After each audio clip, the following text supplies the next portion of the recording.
한 전 대표는 여권의 유력 대선 주자이기도 했죠. 한 전 대표가 사퇴하면서 여권 내 다른 잠룡들의 젠걸음도 시작된 것 같습니다. 대표적으로 오세훈 서울시장과 홍준표 대구시장이 있는데요.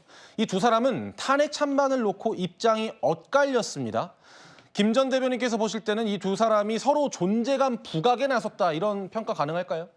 정치인들이기 때문에 누구나 지금 이제는 만약에 조기 대선을 생각한다면 존재감을 부각하려고 노력할 것입니다. 근데 지금 이제 제가 한동훈 대표 같은 경우 사실 헌법재판관이 아닌데요.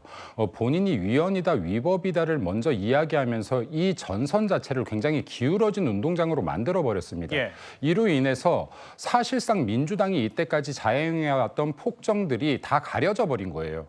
우리가 계엄이라는 상황에 대해서 잘못을 했다라고 해도 민주당의 잘못을 계속해서 주장하고 이야기할 수 있어야 공정한 여론 형성이 되는 것인데 이 기회조차를 다 박탈해버렸다. 한동훈 대표가 스스로 나서서. 예. 그렇기 때문에 이 부분에 대한 평가들은 당연히 다를 것입니다. 예를 들어서 오세훈 시장의 말이 맞다고 생각하는 분도 있을 것이고 홍준표 대표의 말이 맞다는 사람들도 있을 것인데 제가 볼 때는 결국에는 이러한 행위들이 어떤 결정이 닿아서 만에 하나라도 입법부 하나만을 장악했을 때도 강력해서 어떠한 대응도 못했던 우리 국민의힘이 만에 하나 민주당이 행정부까지 장악하게 되었을 때 어떠한 조치를 할 수 있을 것이냐로 기결된다라고 하면 제가 볼 때는 우리 당원들께서 어느 쪽에 손을 들어줄지 좀 자명하다라고 판단되어집니다. 알겠습니다. 이 부분은 박 전 비서관 말씀도 좀 들어볼까요?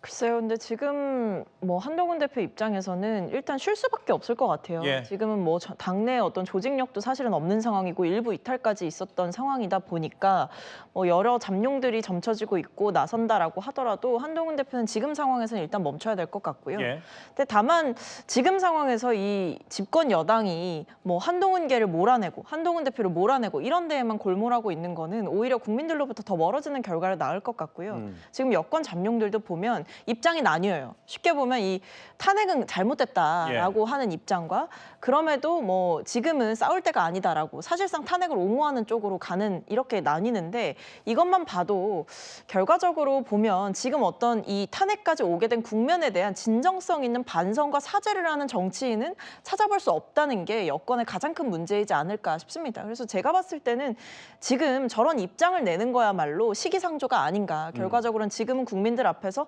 죄송하다라고 고개 숙이고 축출하거나 인민재판식으로 탄핵 뭐 찍었는지 이렇게 물어볼 게 아니고 앞으로 여당과 잘 협력해서 지금의 어떤 경제 위기, 안보 위기, 외교 위기 이런 것들을 잘 극복하겠다 이런 입장을 내는 게 더 적절하지 않을까 싶어요. 알겠습니다.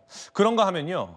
대권에 도전할 가능성이 있는 사람이 한 명 더 있습니다. 바로 개혁신당의 이준석 의원인데요.